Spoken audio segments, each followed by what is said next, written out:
Break के बाद एक बार फिर से आप सभी का स्वागत है। इस वक्त आप बने हुए हैं प्रीति सिंह रघुनंदन के साथ। हम बात कर रहे हैं उस घटना की जिससे पूरी की पूरी दिल्ली शर्मसार है। दिल्ली पुलिस एक बार फिर सवालों के घेरे में है।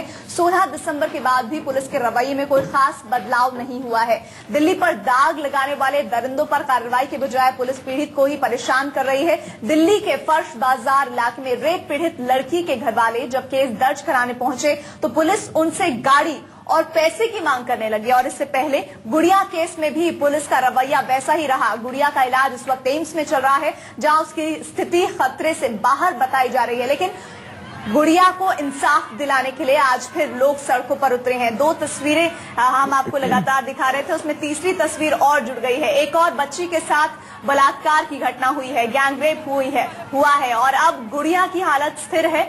एम्स में उसका इलाज चल रहा है जिसमें ये कहा जा रहा है जानकारी के मुताबिक कि वो अब रिस्पॉन्ड कर रही है, जो सुविधाएं मेडिकली उसको दी जा रही हैं। इसके अलावा इंसाफ के लिए अलग अलग जगहों पर प्रदर्शन हो रहा है। ये तस्वीरें हम आपको दिखा रहे हैं। इंसाफ के लिए ये महिलाएं प्रदर्शन कर रही हैं और सिर्फ ये चाह रही हैं कि वो उनकी बच्चियां, उनसे जुड़ी हुई लड़कियां महफूज रहें और इसी के लिए वो उतर चुकी हैं दिल्ली की सड़कों पर। ये देखिए किस तरह से गुस्से में है ये माएं इंसाफ चाहती हैं। सिर्फ गुड़िया और जो गैंगरेप शिकार दूसरी लड़कियां हैं उनके लिए नहीं, सभी की सभी लड़कियों के लिए जो इस तरह की घटनाओं के शिकार हो जाती हैं। गाहे बगाहे उनका शोषण होता है। और ये तस्वीरें हम आपको दिखा रहे हैं दिल्ली की, जहां पर लोगों का जो गुस्सा है वो फूट पड़ा है सड़कों पर और बैरिकेडिंग जो पुलिस ने की है इंडिया गेट में, वहां से दाखिल हो रही हैं, आगे की तरफ कूच करती हुई बढ़ रही हैं ये महिलाएं भले ही अलग अलग संगठनों की हो, लेकिन इनका मकसद एक है। मकसद ये कि महिलाओं को सुरक्षित महसूस करवाए दिल्ली सरकार। और दिल्ली में जो खामियां हैं, क्यों महफूज नहीं महसूस करती हैं महिलाएं, इस बात को सुनिश्चित किया जाए और तमाम जो घटनाक्रम हो रहे हैं उन पर रोक लगाया जाए। और इस पर बातचीत करने के लिए लगातार हम आपसे रूबरू हो रहे हैं। अभी हमारे साथ 2 खास मेहमान हैं जिनसे परिचय मैं आपका करवा देती हूँ। सबसे पहले रेखा अग्रवाल जो कि जानी मानी लॉयर हैं, उनसे हम बातचीत करेंगे कि किस तरह की खामियां बढ़ती गई हैं इन 2 तरह के केसेस में और पहले भी जिस तरह की घटनाएं होती रही हैं। ऐसे में दिल्ली में महफूज नहीं है महिलाएं, क्या हो सकते हैं आगे भविष्य में महिलाओं को सुरक्षित करने के लिए नियम कायदे। इसके अलावा हमारे साथ सोशल एक्टिविस्ट हैं टीना से भी बातचीत करेंगे जो कि सामाजिक संगठनों से जुड़ी हुई हैं और अलग अलग मूवमेंट्स में शामिल रही हैं, उनसे भी बातचीत करेंगे। लेकिन 13 साल की एक लड़की के साथ बलात्कार हुआ है और पुलिस का रवैया असंवेदनशील नजर आया है। इस पर हम आपको उस लड़की की बात सुनवाते हैं, किस तरह अपना दर्द वो बता रही है। नहीं मरती तो क्यों मरती? मैंने पापा की दवाइयाँ खाने की सारी नहीं मरती। डॉक्टर ने बताया तो ओवरडोज से मरा जा सकता है। नहीं। दवाई क्यों खा ली थी बेटा? वो पापा की नींद के दिनों तो उसको ओवरडोज से मैंने अपने आप को के दुनिया वाले मेरे पर शर्मिंदगी ना करे और मेरे तक को देख के कुछ करे ना, इस मामले में खुद ही मरना चाहती हूँ। मैं अब भी मरना चाहती हूँ। क्यों मरना चाहते हो आप? नहीं जीना मुझे। क्यों नहीं जीना, क्या बात हुई? 8 लड़कों ने मेरे साथ रेप करा।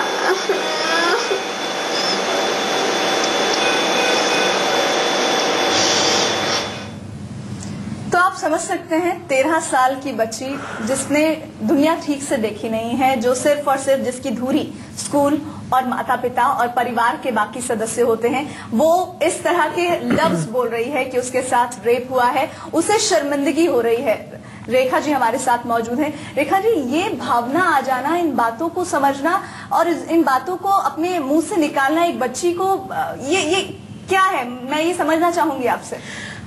13 साल की एक बच्ची जिसकी जुबान के ऊपर ये शब्द रेप यानी कि बलात्कार आया, ये इटसेल्फ ही हमारे समाज के अंदर जो इतनी कमियां आ गई हैं उसको दर्शाता है कि एक छोटी सी बच्ची 13 साल की यानी कि मासूम सी बच्ची जो टीनेज के अंदर सिर्फ अब कदम रखने वाली है, अगर उसको अपनी सारी जिंदगी की जो खुशियां भूल के, अपनी मासूमियत भूल के ये शब्दों का इस्तेमाल करना पड़ रहा है, दवाइयों की ओवरडोज, यानी कि अब बच्ची आज इस तरह का बड़ा शब्द भी यूज कर रही है, ओवरडोज। मेरे साथ 8 लोगों ने बलात्कार किया, रेप किया। I mean this is absolutely shocking, और ये सिर्फ ये दिखाता है कि हमारे समाज के अंदर इतना ज्यादा पतन आ गया है। हमारी मॉरल वैल्यूज, हमारी जो नैतिकता जो है, एक इंसानियत जो है, जिसका जो एक बेसिक रिक्वायरमेंट होती है, शायद वो ही बिल्कुल खत्म होगी। और इंसान, एक जानवर कहना तो बहुत ही गलत बात होगी अगर हम इसको जानवर कहते हैं। जानवर में भी कहीं पर कहीं भावना रह जाती है कोई, पर ये तो एक सिर्फ एक हैवानियत का एक जिसको कहते हैं कि नंगा नाच है, जो एक पुरुष जो है आज हमारी देश की बच्चियों के साथ कर रहे हैं। सोच के ही, सुन के ही कलेजा मुंह को आता है, रोंगटे खड़े हो जाते हैं। छोटी सी बच्ची 13 साल की, जिसने अभी, जैसे आपने खुद ही बताया, कि जिसकी दुनिया सिर्फ स्कूल होगी, माता पिता होंगे, सहेलियां होंगी, अगर आज ऐसे शब्द इस्तेमाल करती है, आगे जाके पता नहीं हमारे समाज में क्या होने वाला है, और क्या कोई कमी रह गई है, कोई इससे ज्यादा पतन हो सकता है समाज का। ये सब हमको सोचना पड़ेगा, और कानून को इसके बारे में, अभी भी कानून जो है इसकी रखवाली करने की कोशिश कर रहे हैं कि समाज के अंदर जो इतना ज्यादा गिराव आ गया है उसको कहीं पर कंट्रोल कर लें, पर कर पाएंगे कि नहीं कर पाएंगे लग नहीं रहा। और मैं इसको देख के बहुत ज्यादा खुद भी हैरान हो रही हूँ, मुझे खुद को एक बहुत बड़ा सदमा लग रहा है। बोलना बहुत चैनल के ऊपर भारी लग रहा है कि ये क्या हो रहा है। कल एक हादसा हुआ, आज फिर एक हादसा हो गया। लगता है कि हादसे होते जा रहे हैं। टीना, हम आप इस उम्र में हैं, 13 साल की उम्र में जब हम लोग रहा करते थे, तो क्या आपको याद है कि इस तरह के शब्दों का मतलब भी हम लोगों को मालूम रहा होगा?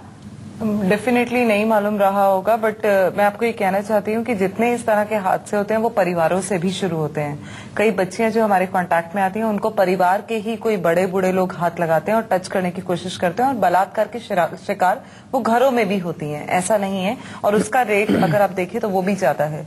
इनफैक्ट उसको बाद में उसकी जुबान भी दबाई जाती है, उसे बोला जाता है कि आपको परिवार की ये बात बाहर नहीं लेकर जानी है, और वो उसी माहौल में जीती रहती है।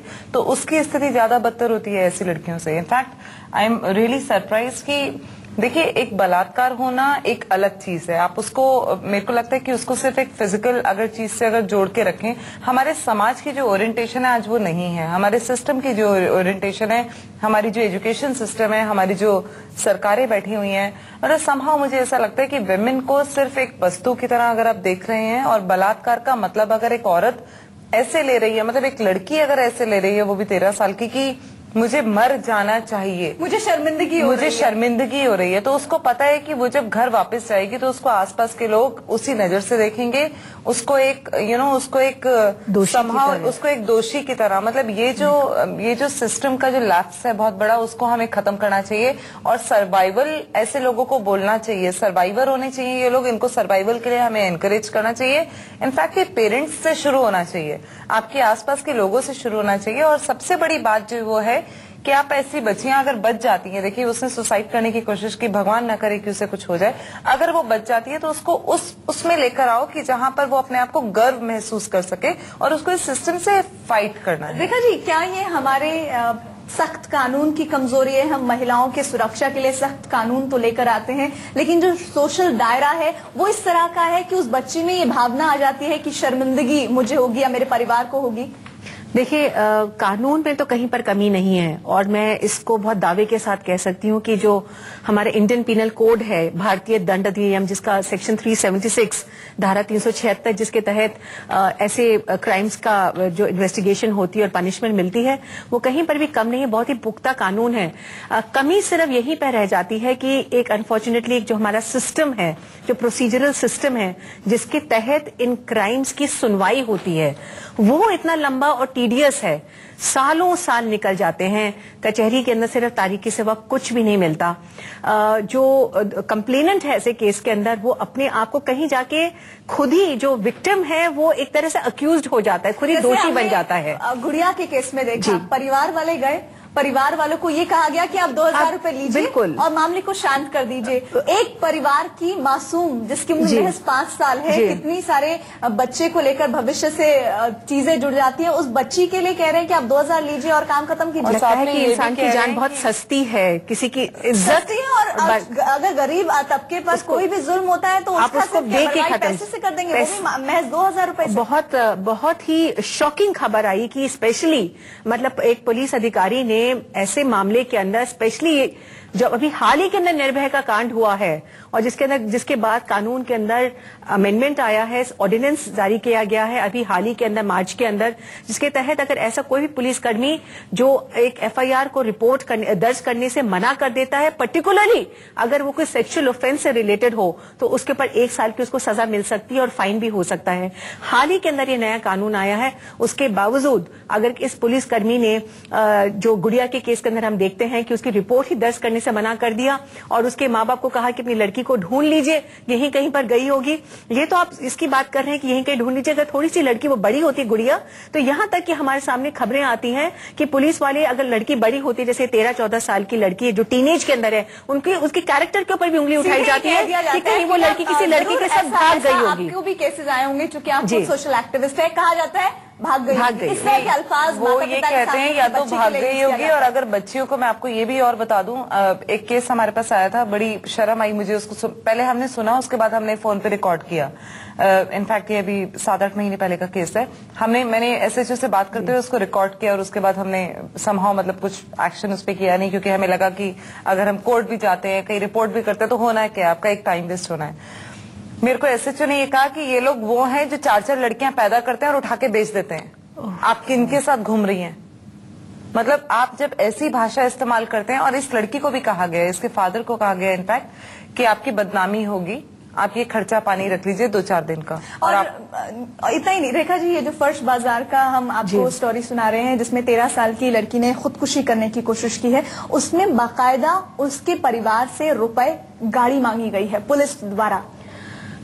तुरंत एफआईआर इस पुलिसकर्मी के ऊपर खुद होनी चाहिए।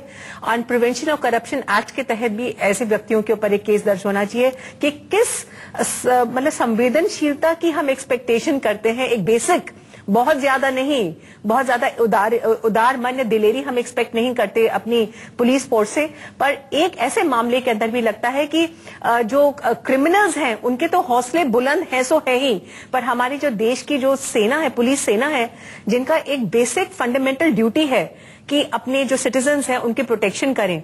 आप कम से कम एक एफआईआर तो दर्ज करिए, बाकी की बातें तो बाद में देखी जाएंगी। आपकी ड्यूटी एक जो पुलिसकर्मी है उसको और कुछ भी नहीं करना। उनके ऊपर आपके पास एक रिपोर्ट आई जिसको कहते हैं एफआईआर, पहली सूचना की एक आपको किसी ने रिपोर्ट करी कि मेरे साथ ऐसा क्राइम हुआ है, पुलिस वाले की जिम्मेदारी बनती है कि तुरंत उसकी रिपोर्ट लिखे।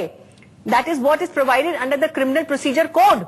वो करने की जगह वो किसी बदसलूकी करते हैं, उसके कैरेक्टर के ऊपर उंगली उठाते हैं या उसको ब्राइब ऑफर करने की कोशिश करते हैं और ऊपर से गाड़ी मांगते हैं या मकान मांगते हैं या पैसा मांगते हैं। ये सिर्फ एक समाज के अंदर इतना ज्यादा पतन आ गया। आज हम दोषियों की बात कर रहे हैं कि ये जो मनोज है, जिसका नाम बार बार सामने आ रहा है, जो गुड़िया वाले केस के अंदर अक्यूज्ड है, मनोज तो क्या लगता है कि हमारे जो पुलिस फोर्स है वो उससे भी ज्यादा निकम्मी है और बिल्कुल ही उनका जो दिल है वो पत्थर का हो गया है। शायद वो भूल गए कि उनके घर के अंदर भी एक बेटी है या माँ है या बहन है, बीवी है। कल हो ना हो कि कल उनके साथ भी ऐसा कुछ हादसा हो सकता है। सब कुछ भूल के एक सिर्फ एक मटेरियलिस्टिक वर्ल्ड रह गई है कि हाँ, हमारे थाने के अंदर शायद फर्श बाजार के अंदर अगर ये एफआईआर दर्ज हो जाती तो शायद पुलिस रिकॉर्ड के अंदर यह हो जाता है कि फर्श बाजार की जो पुलिस है उनके एरिया के अंदर, उनकी जुरिस्डिक्शन के तहत, उनके इलाके के अंदर एक 376 का केस हो गया, तो शायद पुलिस वाले को कहीं पर अपनी आंसरेबिलिटी करनी पड़ती। उस सब को बचाने के लिए वो इस तरह के काम करते हैं कि ब्राइब ऑफर करते हैं, करप्शन की और जिसे कहते हैं कि क्रूरता की हद हो चुकी है ये। रेखा जी, यहाँ पर मैं जी आपके पास आऊंगी, लेकिन इस वक्त एक अहम खबर आ रही है, अपने दर्शकों को इस बारे में बता दें। दिल्ली में एक और बलात्कार की घटना सामने आई है। समयपुर बादली में नाबालिग के साथ बलात्कार हुआ है। 7 साल इस बच्ची की उम्र है जिसके साथ बलात्कार हुआ है। तो आप समझ सकते हैं कि लोगों का मानसिक स्तर कितना गिर चुका है। हैवानियत की सभी हदें ऐसा लग रहा है कि गुनहगारों ने पार कर ली है। और ये घटनाएं जिस तरह से हो रही हैं, ये अब कहीं ना कहीं सोचने को मजबूर कर रही है कि दिल्ली में ये हैवानियत कब रुकेगी। आखिर क्यों नहीं सुरक्षित है राजधानी दिल्ली महिलाओं के लिए।